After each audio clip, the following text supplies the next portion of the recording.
Good morning, boys and girls. It's so good to see you again. Here's my friend Penny. Isn't she sweet? She came to join us for art today. So for our art class today, we're going to work on something that we have worked on a little bit in class. So our theme for art this year was Art is Everywhere. And we did so far with our home art class some art in nature. Now we're going to do art in architecture.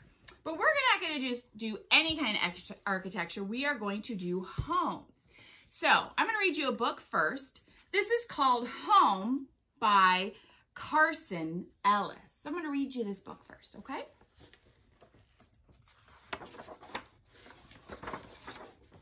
This is a home in the country. Or a home is an apartment. Do any of my friends live in apartments? I used to live in an apartment. Some homes are boats. Some homes are wigwams. Some are palaces, like princesses. Or underground layers. You know what a layer is? It's a home. Or shoes. Does anybody know that poem? There was an old lady who lived in a shoe. French people live in French homes. Atlanteans make their homes underwater. That would be hard to breathe underwater, I would think. And some folks live on the road. Clean homes, messy homes, tall homes, short homes. My home is messy. But whose home is this? I wonder who would live in a house like that at the top of a mountain. And what about this? Who would live in a teacup? Maybe a gnome or a fairy? Who in the world lives here? And why? They look like they live in a big bubble. Their house is in a bubble. This is the home of a Scandinavian duchess. And this is a home of a Kenyan blacksmith. This is the home of a Japanese businessman. And this is the home of a Norse god. A Norse god is like a Viking god, kind of like Thor. He is a Viking god. A babushka lives here. And a Moonian lives here. Huh, I wonder if there's somebody that actually lives on the moon. A raccoon lives here. Probably in a tree, right? And an artist lives here. This is my home, and this is me. Where is your home? Where are you?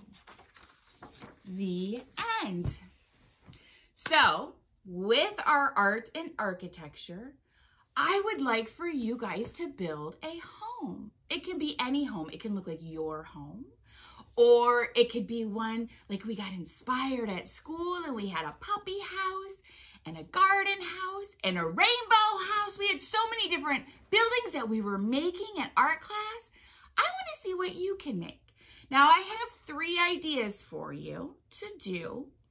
And you can do them like how Mrs. Lewin did, or you can make anything you want. Now you know Mrs. Lewin, she tends to go big, but you don't have to do it as big as Mrs. Lewin.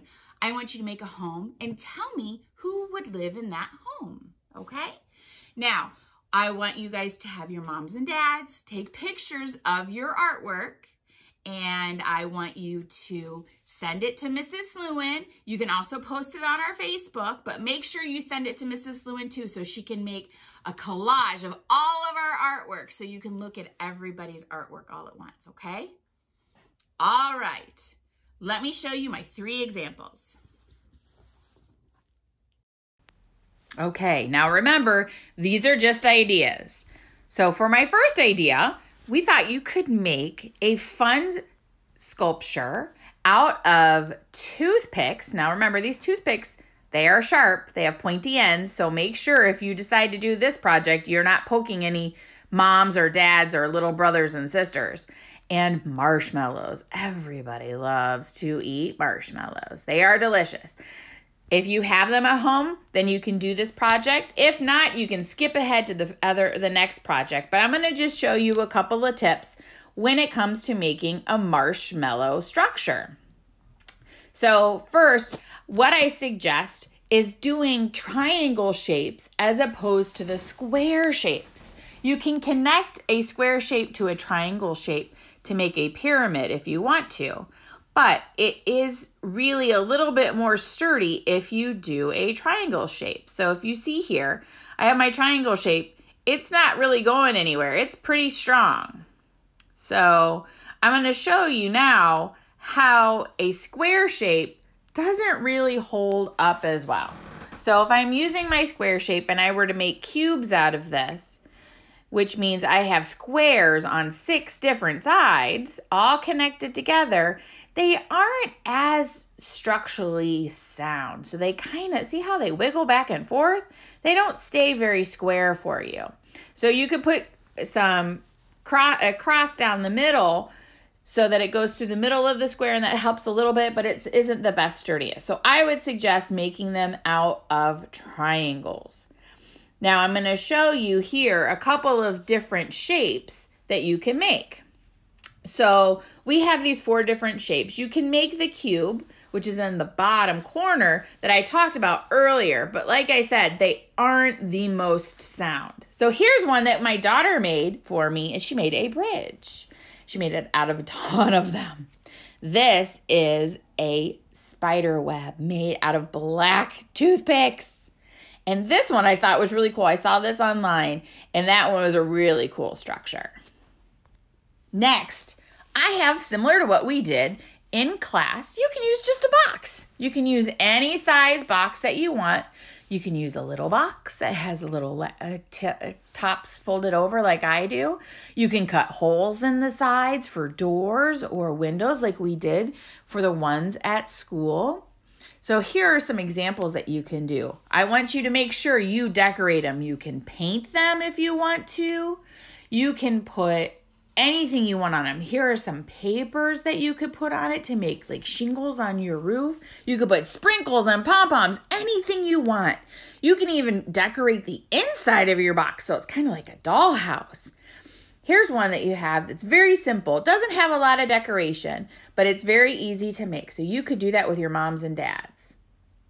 This is kind of like ours will look like with all the things that we made at school. Finally, if you have a big box at home, you could make a big box fort. How fun would that be? All right, last but not least, I have these supplies to make my next building. I have here some sheets, a whole bunch of different kinds. My daughter has hearts on her bed.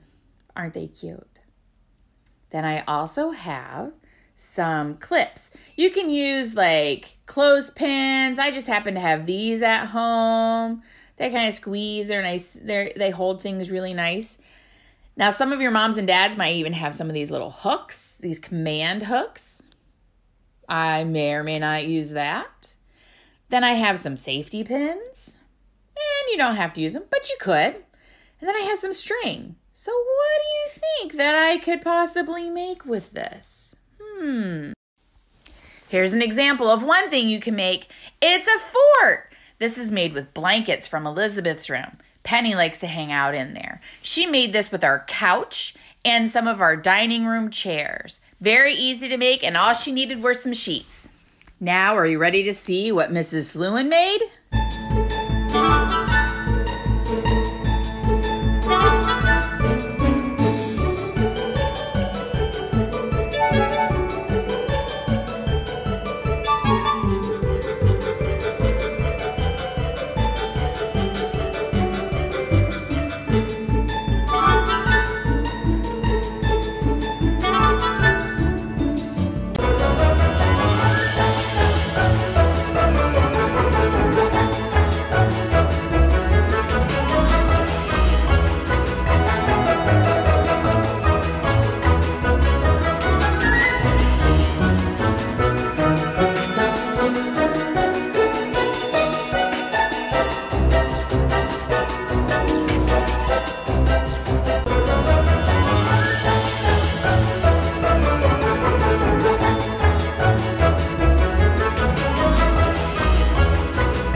artists. I want you to have fun.